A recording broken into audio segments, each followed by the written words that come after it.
Hello friends, आप सभी का स्वागत है कहानी की डिबिया में। और इस कहानी की डिबिया से आज एक नई कहानी आपके सामने है। ये कहानी है अनीता नाम की एक लड़की की, जो अपने माता पिता, 2 बहन और 2 भाइयों के साथ रहती थी। अनीता की 2 बड़ी बहन थी और एक बड़ा भाई और एक उससे छोटा भाई। अनीता के पिता ठेकेदार थे और माँ घर संभालती थी। अनीता के पिता ने उसकी सबसे बड़ी बहन की शादी एक अच्छे कारोबारी से करी, दूसरी बहन की शादी एक मास्टर से, और अब बारी थी अनीता की। हालांकि अनीता की पढ़ाई बहुत अच्छी थी और वो अपना करियर बनाना चाहती थी, लेकिन उसके पिता पुरानी संस्कृतियों से ताल्लुक़ रखते थे, इसलिए वो ये चाहते थे कि अनीता की शादी भी वो अपने सामने किसी अच्छे इंसान से कर दें। अनीता की माँ उसे गृह कार्य में दक्ष करना चाहती थी और धीरे धीरे वो कर रही थी। अनीता की माँ ने अनीता को सिलाई सिखाने की बहुत कोशिश की। अनीता का मन बिल्कुल सिलाई सीखने में नहीं लगता था, लेकिन उसकी माँ प्रयास करती रहती थी कि अनीता सिलाई भी सीखे। माँ पुराने विचारों की, पुराने ख्यालों की थी, तो वो ये जरूर चाहती थी कि उनकी बेटी को किसी भी तकलीफ का सामना न करना पड़े, इसलिए छोटे मोटे कार्य वो अपने स्वयं कर सके। अपनी माँ से प्रेरणा पा करके अनीता कोशिश कर रही थी। हालांकि उसका मन बिल्कुल नहीं लगता था सिलाई सीखने में, लेकिन वो फिर भी अपनी माँ से प्रेरित होकर थोड़ा थोड़ा करना शुरू करती थी। रोज छोटी मोटी कोई ना कोई गलती करती थी और रोज उसकी माँ उसे समझाती थी। समय बीतता जा रहा था, बहुत ज़्यादा तो नहीं, लेकिन हाँ, थोड़ा बहुत सिलाई करना अनीता को आ गया था। अनीता ने अपने पिता से कहा कि वो नौकरी करना चाहती है और घर में उनका हाथ बटाना चाहती है, लेकिन पिताजी कहाँ मानने वाले थे। उन्होंने अनीता की बात को सिरे से नकार दिया और अनीता के लिए लड़की देखना शुरू किया गया। अनीता भाग्यशाली थी, उसको एक बहुत ही अच्छा वर मिला। उसके पति का नाम था सचिन।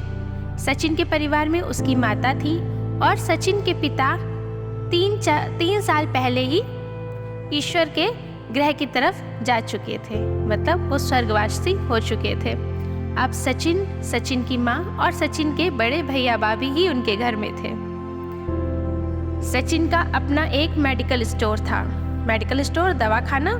सचिन का अपना एक मेडिकल स्टोर था और सचिन के बड़े भाई जो थे वो नौकरी करते थे। अनीता का विवाह सचिन से हुआ। उसने भी सोचा, ठीक है, पिताजी ने नौकरी नहीं करने दी, मैं कोशिश करती हूँ कि अपने ससुराल में अपनी बात को रख सकूं। उसने अपनी सास से बोला नौकरी करने के लिए, और उसकी सास ने सिरे से नकार दिया, क्योंकि उसकी जो जेठानी थी वो भी नौकरी नहीं करती थी। तो सास ने बोला, जब बड़ी नौकरी नहीं करती है तो हम छोटी को भी नौकरी नहीं करने देंगे। हमारे घर में खाने पीने की किसी भी तरह की कोई कमी नहीं है, इसलिए बेटा आप घर संभालो, आपको नौकरी करने की कोई आवश्यकता नहीं है। अनीता ने इसको अपना भाग्य समझा और शांति से घर संभालने लगी। दिन बीतते जा रहे थे और अनीता इस बात को मान चुकी थी कि शायद यही उसकी जिंदगी है। उसको घर संभालना है, अपने पति, अपने परिवार को खुश रखना है, और ऐसे ही समय बीतता चला जाएगा, यही जीवन है। लेकिन समय को कोई नहीं जानता किस वक्त समय किस रूप में सामने आकर के खड़ा हो जाए। सब कुछ बहुत अच्छा चल रहा था, बहुत सुकून से अनीता की जिंदगी चल रही थी। लेकिन एक दिन जब सचिन अपने दवा के काम से बाहर गए हुए थे, जिसमें उनको दवाइयाँ लानी थीं, एक छोटा सा एक्सीडेंट हुआ सचिन का, जिसमें उनके पैर में रॉड पड़ गई। ये शायद दुर्भाग्यशाली दिन था। अनीता बहुत ज़्यादा परेशान थी। उसे नहीं पता था कि उसे क्या करना है, क्योंकि अब वक्त हो गया था। अनीता सिर्फ घर जानती थी, अनीता का बाहर निकलना बंद हो चुका था, तो वो काफ़ी परेशान हो गई थी। अस्पताल में डॉक्टरों ने भी बोल दिया था कि सचिन को अपने पैरों पे खड़े होने में कम से कम 6 महीने का समय लगेगा। लेकिन दवा खाना था तो ये तो था कि हाँ घर अच्छे से चल जाएगा। अनीता खुद उसको नहीं चला सकती थी क्योंकि अनीता की जो पढ़ाई थी वो विज्ञान की पढ़ाई नहीं थी, इसलिए अनीता इस बारे में बहुत नहीं जानती थी और वो किसी के जीवन के साथ खिलवाड़ करना भी नहीं चाहती थी। इसलिए उसने दवा खाने का पूरा कार्यभार अपने जेठ जेठानी के हाथ में दे दिया।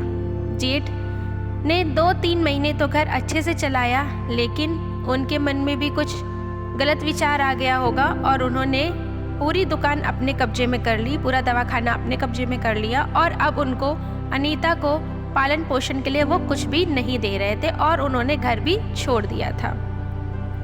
ये सब देख रही थी अनीता की सास, जो वो बर्दाश्त नहीं कर पाई और वो भी बुरी तरह से बीमार पड़ गई। अब अनीता को कोई रास्ता समझ में नहीं आ रहा था कि आखिर अब वो करे क्या, क्योंकि समय अब पूरी तरह से बदल चुका था। जो कल खुशहाल घर था आज उसमें घना दुख का बादल उमड़ रहा था। जो इन्होंने पैसे बचाए हुए थे वो ज़्यादातर सचिन और उसकी सास की दवाइयों में जा रहे थे। जेठ जेठानी पूरी दुकान अपने कब्जे में कर चुके थे तो उससे उनको कोई भी कुछ भी मिलना नहीं था। इस दुख का सचिन पर भी कहीं ना कहीं एक गहरा असर पड़ रहा था। सचिन के दिमाग में भी इन सब चीज़ों का गहरा असर पड़ रहा था, लेकिन अनीता पूरी तरह से टूट चुकी थी। उसको कुछ समझ में नहीं आ रहा था कि उसको करना क्या है। कोई बात नहीं, समय तो काटना ही था। अनीता को वही याद आया कि उसकी माँ ने उसको सिलाई का कार्य सिखाया था। हालांकि वो निपुण नहीं हो पाई थी उसमें, लेकिन हाँ कुछ न कुछ तो आता था। जब घर की ऐसी दशा थी तो अनीता को कुछ तो करना ही पड़ रहा था, क्योंकि घर भी तो चलाना था। बाहर वो निकल नहीं सकती थी क्योंकि उसका पति भी बिस्तर पे था और उसकी सास भी बिस्तर पे ही थी। दोनों ही बुरी तरह से बीमार थे तो वो घर से बाहर भी नहीं निकल सकती थी। अब उसने क्या किया, धीरे धीरे अपने आस पड़ोस की औरतों से बोलना शुरू कर दिया कि छोटे मोटे सिलाई के कार्य उसको देने लगे और अच्छे पड़ोसी होने के नाते उन्होंने अनीता की मदद भी की। अब अनीता को थोड़ी मोटी सिलाइयाँ मिलना शुरू हो गई।